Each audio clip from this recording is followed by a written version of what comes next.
Gujarat's #1 engineering university, Sankalchand Patel University, 9642706257.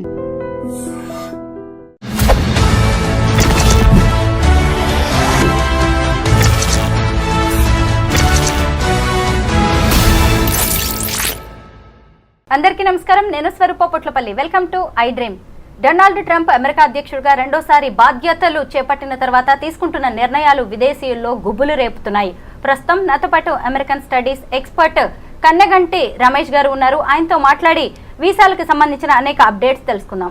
నమస్తే రమేష్ గారు. నమస్తే అండి. అనుకున్నట్టే అవుతోందండి. ఇంకా ట్రంప్ వచ్చాడంటే ఖచ్చితంగా వీసాల మీద అనేక రకాలైన డెసిషన్స్ తీసుకుంటారు అని అందరూ అనుకుంటూనే ఉన్నారు. ముఖ్యంగా H1B వీసాల మీద లాటరీ సిస్టమ్ ను బ్యాన్ చేయబోతున్నారు, ముఖ్యంగా రద్దు చేయబోతున్నారు అనే వార్తలు వస్తున్నాయి. మీ దగ్గర దీనికి సంబంధించి ఏమి ఇన్ఫర్మేషన్ ఉంది? H1B లాటరీ సిస్టమ్ని రద్దు చేయటం అనేది ఇప్పుడు జరగదు. Please be relaxed. కానీ there are 2 schools of thought. ఒక స్కూల్ ఆఫ్ థాట్ ఏమని చెప్తుందంటే, మెరిట్, అమెరికా అంటేనే merit based economy, meritorious talented highly skilled పీపుల్కి ఇవ్వాల్సిన H1B వర్క్ పర్మిట్ని మీరు అదేదో ఒక జోదం లాగా లాటరీ వేసి ఆ లాటరీలో ఎవరిది చిట్టు వస్తే వాళ్ళని తీసుకొని వాళ్ళకి పంపించడం ఏంటి? ఎగ్జాంపుల్ అండి, హార్వర్డ్ యూనివర్సిటీలో చదువుకున్నాను నేను. ఎగ్జాంపుల్, నిజంగా నేను స్టాన్ఫోర్డ్ యూనివర్సిటీలో చదువుకున్నాను. నేను ఆర్టిఫిషియల్ ఇంటెలిజెన్స్ ప్రోగ్రామ్ మీద మొన్న 2024లో స్టాన్ఫోర్డ్ యూనివర్సిటీలో చదువుకొని వచ్చా. నేనే అమెరికాకి H1B కోసం అప్లై చేస్తున్నా. కానీ నా టైం అవ్వక నా చిట్టు పికప్ అవ్వకుండా ఎవరో అమెరికాలో ఒక చిన్న యూనివర్సిటీలో అడ్మిషన్ వచ్చిన వాళ్ళ లాటరీ సిస్టంలో అక్కడ చదువుకొని వచ్చిన అబ్బాయిది వర్క్ చేయడానికి ఆయన చిట్టు పికప్ అయింది అనుకోండి. మరి నేను స్టాన్ఫోర్డ్లో చదువుకొని వచ్చాడు, అతను ఏదో చిన్న యూనివర్సిటీలో చదువుకొని వచ్చి ఇద్దరం వెళ్తుంది భుక్తి కోసమే. కానీ నా ఎడ్యుకేషనల్ క్వాలిఫికేషన్స్ అన్ని పక్కన పెట్టి ఆయనది పికప్ అయింది. అంటే నా మెరిట్ అసలు టెస్ట్ కాకుండానే, నా మెరిట్ జడ్జిమెంట్కి రాకుండానే, దాని పరిగణలోకి తీసుకోకుండానే ఏదో లాటరీ వేసి లాటరీలో చిట్టిస్తే ఎంత పెయిన్గా ఉంటుంది మేడం. ఇది ఒక స్కూల్ ఆఫ్ థాట్, ఒక section of society argument. It should be on merit basis, not on the lottery chit pick up basis. Second rung of people ఏం చెబుతున్నారంటే, వర్ణాలు, వర్గాలు, తరతమ భేదాలు, ఉన్నోళ్ళు లేనోళ్ళు, ఇవన్నీ మాకు సంబంధం లేదు. చిట్ ఎవరికి వస్తే వాళ్ళకి కూడా వదిలిపోయాయి, ఈజీ అవుద్ది. మేము అప్పుడు ఫెయిర్గా ఉన్నట్టు ఉంటుంది, జడ్జిమెంట్గా ఉన్నట్టు ఉంటుంది. అంటే we are not being judgemental, we are very fair and transparent. Whoever chits chit gets picked up or lottery gets picked up, he or she will get the H1B permit. So ఇదే fair model అని కొంతమంది. So ఇటువేమో merit అని, ఇటువైపు ఏమో lottery based అని. చివరికి ఇప్పుడు 2025 హైదరాబాద్లో ఐ డ్రీమ్ స్టూడియోలో స్వరూప పొట్లపల్లి గారితో నేను కూర్చొని రమేష్ కన్నెగంటి మాట్లాడుతున్న ఈ తరుణంలో ఇప్పుడున్న రూల్ ఏంటి అంటే, చిట్టు ద్వారానే, లాటరీ ద్వారానే పికప్ అయ్యేదే H1Bకి వెళ్తుంది. కానీ ఇంకా అది రద్దు కాలేదు ఆ system. This is the fact. కానీ మనలాంటి వాళ్ళం మాట్లాడుకున్నప్పుడు ఖచ్చితంగా ఒక టాలెంట్ అనేది లక్ డిసైడ్ చేయకూడదు. అవును కదా. మరి ఇప్పుడు ఈ లాటరీ సిస్టమ్ తీసేస్తే మంచిదంటారా, తీయకపోతే మంచిదంటారా? ప్లస్లు ఏంటి, మైనస్లు ఏంటి? చాలా మంచి ప్రశ్న, చాలా తెలివైన ప్రశ్న అడిగారు మీరు. అంటే పబ్లిక్ పల్స్ కూడా ఇలాంటి ప్రశ్న కోసం ఎదురు చూస్తూ ఉండుంటుంది.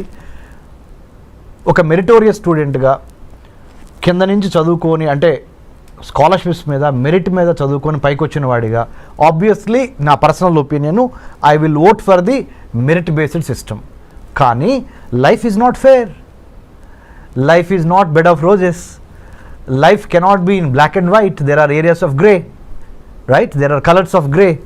కాబట్టి ప్రస్తుతానికి ఒక కొత్త మోడల్ ఎవాల్వ్ అయ్యే వరకు we have to follow this model only. This model indicates lottery system of H1B, so that I'm not being partial, I'm not being judgmental, I'm not being selective, I'm not being biased అనేది crystal క్లియర్గా ఉంది. కానీ this is not fair. ఎందుకు? మీరు అన్నట్టుగా talent ఒకటి, luck ఒకటి. నా లక్ బాగుండి నాకు వచ్చింది, నాకు టాలెంటెడ్ రాలా. మరి రేపు నన్ను తీసుకునే ఎంప్లాయర్ ఉన్నాడు అనుకోండి, అక్కడ అమెరికాలో పెద్ద కంపెనీ ఇన్ఫోసిసే ఉందనుకోండి మేడం, లేకపోతే బిల్ గేట్స్ మన మైక్రోసాఫ్టే ఉందనుకోండి మేడం. నేను లాటరీ ద్వారా పికప్ అయ్యి వచ్చాను, నేను మెరిట్ బేస్డ్ మీద రాలా. అంటే నేను చదువుకున్న స్టాన్ఫోర్డ్ యూనివర్సిటీ, లెక్క ప్రకారం నాకు రావాలి, కానీ నాకు రాలేదు. కానీ ఎవరో ఒక చిన్న యూనివర్సిటీలో చదువుకో అంటే ఇక్కడ మీరు ఇంకొకటి ఆర్గ్యూ చేయొచ్చు వేరే వాళ్ళు ఏమని అంటే పెద్ద పెద్ద బ్రాండెడ్ యూనివర్సిటీలో చదువుకున్న వాళ్ళకి మాత్రమే తెలివితేటలు ఉంటాయా, చిన్న చిన్న పల్లెటూరు నుంచి లేకపోతే సెకండ్ రంగ్ కాలేజెస్ యూనివర్సిటీస్ నుంచి వచ్చిన వాళ్ళకి తెలివితేటలు ఉండవా అనే ప్రశ్న గ్యారంటీగా లేవనెత్తారు. So nothing is perfect. Every set of judgmental or measuremental basis has its own little bit of fallacies and mistakes, little bit of weaknesses, little bit of shortcomings. ఓవరాల్గా బై అండ్ లార్జ్ ఎవరికి ఎక్కువ న్యాయం జరిగిద్దో ఆ సిస్టమ్ని మనము adopt చేసుకోవాలి. It will take little more time to come to that మెరిట్కి లక్కి ఆర్ మెరిట్కి లేదా వర్గ భేదాలకి అతీతంగా వచ్చే విధంగా ఒక న్యూ H1B సెలక్షన్ ప్రాసెస్ని డిఫైన్ చేసి డిజైన్ చేసి డెలివర్ చేసే డెలివర్ చేసే ఆ 3D రావాల్సిన అవసరం ఉంది. దాంట్లో భాగంగా మేధావులంతా కూర్చొని పాలసీ మేకర్సు, ఎడ్యుకేషనిస్టులు, ఇండస్ట్రియలిస్టులు అందరూ కూర్చొని ఒక న్యూ సిస్టమ్ని బయటికి తీసుకురావాల్సిన అవసరం ఉంది.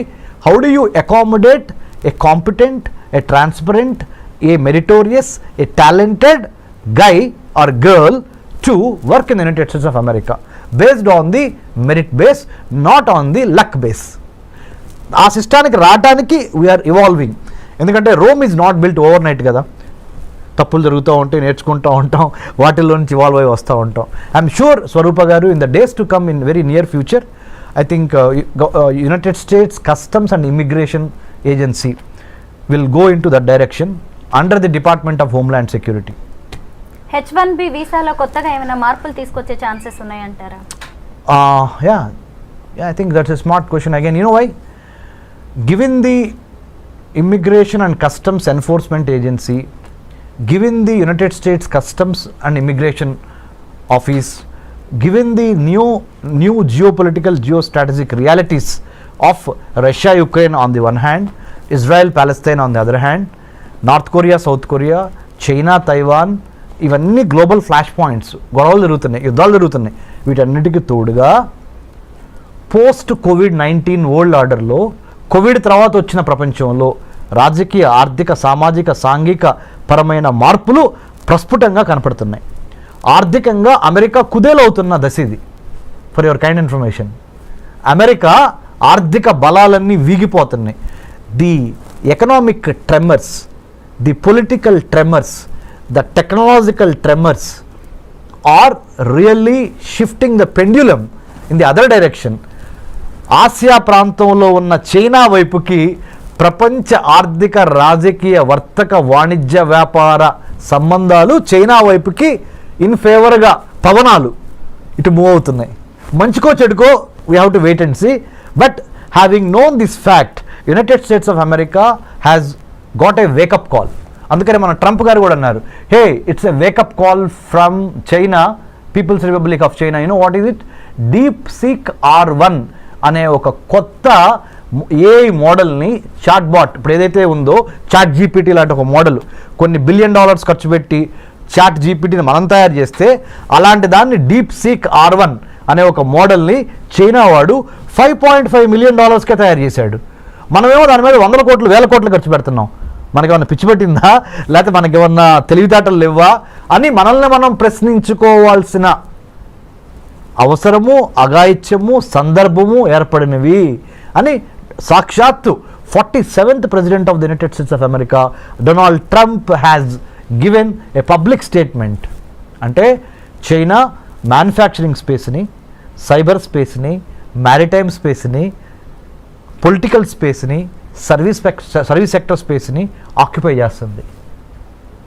ఎన్లార్జ్మెంట్, ఎంట్రాప్మెంట్, ఎన్సర్కిల్మెంట్ అనే 3 విధానాల ద్వారా ప్రపంచంలో ఉన్న వర్తక, వాణిజ్య, వ్యాపార, సాహిత్య, రాజకీయ రంగాల్లో, ఆర్థిక రంగాల్లో తనదైన ముద్ర వేసుకోవటానికి చైనా నడుం బిగించి ఎన్లార్జ్మెంట్, ఎంట్రాప్మెంట్, ఎన్సర్కిల్మెంట్ అనే 3 స్ట్రాటజీల ద్వారా చాప కింద నీరులాగా ప్రవహిస్తున్న తీరుని అమెరికా గ్రహించింది. అమెరికాతో పాటు ఇండియా గ్రహించింది. ఇండియాతో పాటు ఆస్ట్రేలియా, జపాన్, మిగతా దేశాలు కూడా గమనించినాయి. ఈ 4 దేశాల పేర్లు ఎందుకు ప్రస్ఫుటంగా ప్రస్తావించానంటే మేడం గారు, స్వరూప గారు, India, Australia, Japan, United states ఈ 4 కలిపి ఈ చైనాని ఎదుర్కోవటానికి క్వాడ్గా ఏర్పడింది. QUAD అంటే 4 చతురస్రాకారంలో ఈ 4 దేశాలు ఈ చైనా ఎదుర్కోవటం కోసం ఇందాక మీకు చెప్పాను spaces, manufacturing space, cyber space, maritime space, service sector space and political space, వీటిని కాపాడుకోవాలి దీని నుంచి, చైనా నుంచి అని ఈ 4 దేశాలు జతగట్టినాయి. వీటితో పాటుగా భారత్ అంటే వీటిలో ఒకటైన భారత్ ఇటు బ్రిక్స్ని మేనేజ్ చేయాలి. Brazil, Russia, India, China, South ఆఫ్రికాలోనూ భారత్ ఉంది. ఇటు క్వాడ్ అంటే Australia, Japan, India, United States, ఇక్కడ కూడా ఇండియా ఉంది, ఇక్కడ కూడా ఇండియా ఉంది. మరి వీళ్ళతోనూ వెళ్ళాలి, వీళ్ళతోనూ వెళ్ళాలి. ఇద్దరితో కలిసి వెళ్ళి తన యొక్క రాజ్య ప్రయోజనాల్ని ఎలా కాపాడుకోవాలనే రాజకీయ దౌత్యపరమైన చదరంగంలో భారత్ చాలా స్మార్ట్గా తన పావుల్ని కదపాలి. దీనికి ఒక బ్యాక్గ్రౌండ్ ఉంది. ప్రపంచ రాజకీయాల్లో ఇప్పుడు జరుగుతున్న COVID-19 పరిణామం తర్వాత అమెరికా ఆర్థిక వ్యవస్థ కుప్పగూలిపోయి, అందుకనే let's make America great again అనే నినాదంతో ప్రెసిడెంట్ ట్రంప్ ఎందుకు అధికారంలోకి వచ్చాడు అంటే, ఉన్న వాళ్ళకి అమెరికా పౌరులకి ముందల విద్య, వైద్యం, ఆరోగ్యం, పర్యావరణం, వాళ్ళకి భద్రత, ఉపాధి ఇవ్వగలిగితే తర్వాత మిగిలింది ఏదన్నా ఉంటే ప్రపంచ దేశాలకు పంచిపెడతాము అనే ఒక బేసిక్ నాలెడ్జ్ నుంచి, బేసిక్ ఐడియాలజికల్ ప్రిమైజ్ నుంచి ఆయన let's make America great again అన్నాడు. అందుకని ఇండియాకి నిన్నగాక మొన్న $21 మిలియన్ రద్దు చేశారు యుఎస్ ఎయిడ్ నుంచి. ఇది ఇండియాలో ప్రజాస్వామ్యాన్ని పెంపొందించడానికి, ఎలక్షన్స్ని పెంపొందించడానికి $21 మిలియన్ శాంక్షన్ అయి ఉంటే దాన్ని రద్దు చేసేశారు Elon Musk, department of government efficiency, కొత్త డిపార్ట్మెంట్ వాళ్ళు. ఎందుకంటే ముందర మన దేశం గురించి మనం ఆలోచిద్దాం. అది అమెరికా, అది భారత్ కానీ, నేపాల్ కానీ, బంగ్లాదేశ్ కానీ, ఏ దేశమైనా మనకెందుకయ్యా, America first, let's make America great again అనే నిదానంతో ట్రంప్ ఉన్నాడు. కాబట్టి దీనికి ఎంత బ్యాక్గ్రౌండ్ ఉంది. ఐ డ్రీమ్ ద్వారా, మీ ద్వారా, you are such a senior journalist with so much of hard work that you have put in the capital of India and elsewhere in the country. So my humble appeal to iDream viewers is, అర్థం చేసుకోండి, America యొక్క ఆర్థిక వ్యవస్థ పరిస్థితి బాగోలేదు. China చాలా తెలివిగా, చాలా స్పీడ్గా, చాలా సర్ప్రైజ్ ఎలిమెంట్స్తో అమెరికాని కొట్టటానికి ఆర్థికంగా, రాజకీయంగా, సాంకేతిక పరంగా ప్రతి అంశంలోనూ, ప్రతి డిపార్ట్మెంట్లోనూ అమెరికాని శాసించే విధంగా చైనా ఎదుగుతున్నది. కాబట్టి భారత్ ఏం చేయాలి అంటే, ప్రపంచ రాజకీయాల్ని ఒక తెలుగువాడిగా మనం గమనించి చాలా స్మార్ట్గా మన ఆర్థిక, రాజకీయ, వర్తక, వ్యాపార, వాణిజ్య ప్రయోజనాలని కాపాడుకుంటా ఇటు అమెరికాతోనూ ఉండాలి, ఇటు చైనాతోనూ ఉండాలి, ఇటు రష్యాతోనూ ఉండాలి, ఇటు యూరోపియన్ యూనియన్తోనూ ఉండాలి అనే ఒక smart, the combination of muscle power and then mind power, ఈ రెండు కలిపి స్మార్ట్ పవర్గా ఎదిగి మనల్ని మనం కాపాడుకోవటం చాలా ఇంపార్టెంట్. ఇలాంటి పరిస్థితుల్లో మరి ముఖ్యంగా కొత్త అధ్యక్షుడు వచ్చినప్పుడు కొత్త ఆశయాలతో వస్తూ ఉంటాడు.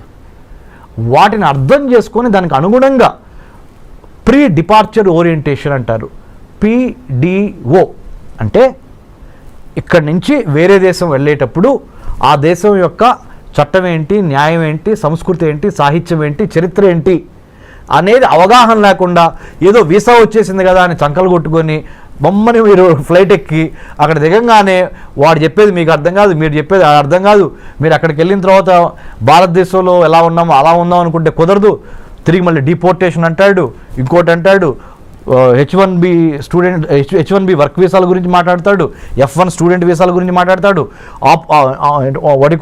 ఆప్షనల్ ప్రాక్టికల్ ట్రైనింగ్ 20 గంటల మించి చేయకూడదు అంటాడు. అర్థం కాక ఏం చేయాలి అర్థం కాక ఇవన్నీ కాకుండా ప్రీ డిపార్చర్ ఓరియంటేషన్, PDO అంటే వేరే దేశంలోకి మన దేశం నుంచి వేరే దేశంలో కాలు పెట్టబోయే ముందల అక్కడ చేయవలసిన అంశాలు ఏంటి, చేయకూడని అంశాలు ఏంటి, అక్కడ రాజకీయం ఏంటి, చరిత్ర ఏంటి, సాహిత్యం ఏంటి, వర్తకం, వ్యాపారం, వాణిజ్యం అక్కడ ఎలా జరుగుతుంది అనే దాని మీద మినిమం కామన్ సెన్స్తో, మినిమం హోంవర్క్తో ప్లాన్, ప్రిపేర్, పర్స్పైర్, ఇన్స్పైర్ అనే విధంగా మనం అక్కడికి వెళ్తే మంచిది. 2025లో H1B వీసా రెన్యువల్ ప్రాసెస్ ఎలా ఉండబోతోంది? 2025లో ఏమైనా మారే ఛాన్సెస్ ఉన్నాయా? ఓకే, రెన్యువల్కి సంబంధించినంత వరకు గుడ్ న్యూస్.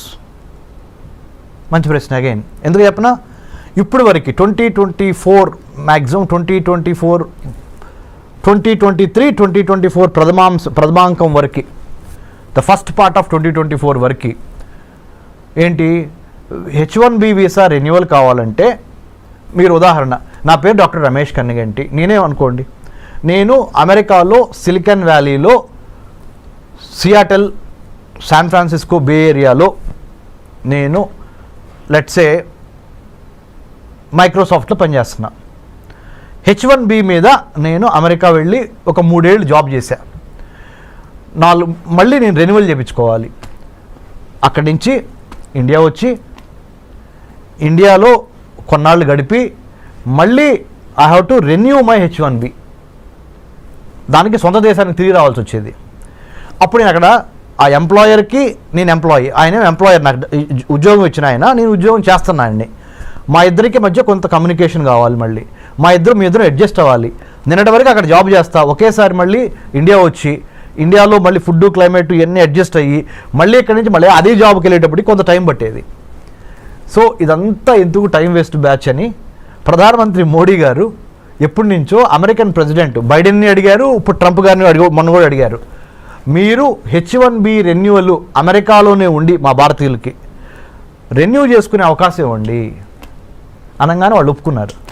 ఇప్పుడు now they are going to give us the chance to renew our H1B by being in the United States of America. You don't need to come back to India. H1B visa మీద ఉన్న వారికి జన్మతః వచ్చే ఈ పౌరసత్వ రద్దు అనేది కూడా వాళ్ళ మీద ఎలాంటి ప్రభావం చూపించే అవకాశం ఉంది? అంటే H1Bని ఒక్క నిమిషం పక్కన పెడితే స్వరూప గారు, మొన్నటి వరకు 1789 జార్జ్ వాషింగ్టన్ ప్రథమ American president, 47th president of the United States of America Donald Trump ప్రమాణ స్వీకారం ముందల వరకు, అంటే జనవరి 2025 జనవరి 20 వరకు ఏంటంటే, ఆ దేశంలో కనుక ఒక ప్రెగ్నెంట్ లేడీ జన్మనిస్తే ఆటోమేటిక్గా అబ్బాయికి కానీ అమ్మాయికి కానీ ఆ అమెరికన్ పౌరసత్వం వచ్చేసేది. కానీ ట్రంప్ ఏం చేశాడు, అమెరికన్ పౌరసత్వం ఇవ్వటం ఈజీ, కానీ పౌరసత్వం ఇచ్చిన తర్వాత బెనిఫిట్స్ కూడా ఇవ్వాల్సి వస్తున్నాయి.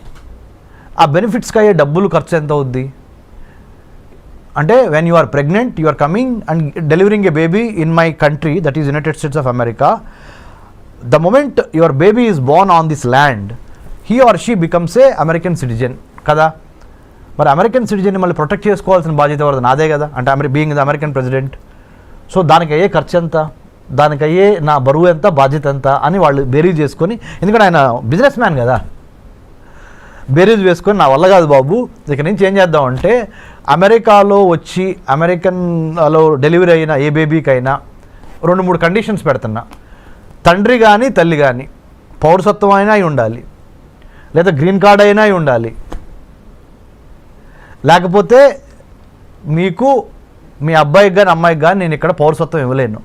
మీరు ఏదో విజిటర్ వీసా మీద వచ్చి, స్టూడెంట్ వీసా మీద వచ్చి, J1 వీసా మీద వచ్చి, L1 మీద వచ్చి, M1 వీసా మీద వచ్చి ఇక్కడ మీరు మీ అబ్బాయి అమ్మాయి ఇక్కడ పుడితే మొన్నటి వరకు అయితే చెల్లింది పౌరసత్వం వచ్చేది, ఇప్పుడు నా వల్ల కాదు. Because America doesn't have that kind of money or that kind of wherewithal to protect your child, because I have to give you all the American సిటిజన్షిప్కి ఉన్న బెనిఫిట్స్ అన్నీ ఇవ్వాల్సి వస్తుంది. I'm not in a position for the time being. రేపొద్దున వేరే president వచ్చిన తర్వాత, president ట్రంప్కి ఇది సెకండ్ టర్మ్, ఫైనల్ టర్మ్, రేపొద్దున వేరే ప్రెసిడెంట్ వచ్చిన తర్వాత ఆయన మారిస్తే నాకు సంబంధం లేదు. నేను దిగిపోయే వరకు, అంటే 2025 నుంచి అనదర్ 4 years 2029 వరకు నేను మట్టికి మీకు అమెరికా పౌరసత్వం ఇవ్వలేను. బర్త్ రైట్ సిటిజన్షిప్ అనేది మీ బర్త్ రైట్ అని మొన్నటి వరకు అన్నారు కదా, అది ఇప్పుడు కాదు. మీకు బర్త్ రైట్ కావాలి, సిటిజన్షిప్ కావాలి అంటే అమెరికాలో కొన్ని కండిషన్స్ ఉన్నాయి. కండిషన్ నెంబర్ 1, భార్యాభర్తల్లో ఒకళ్ళకి పౌరులై ఉండాలి, అమెరికా పౌరులు. రెండో కండిషన్, కనీసం గ్రీన్ కార్డ్ అయి ఉండాలి. ఈ 2 కండిషన్స్ పెట్టారండి. Thank you so much Ramesh గారు. థ్యాంక్ యూ స్వరూప గారు, థ్యాంక్ యూ వెరీ మచ్.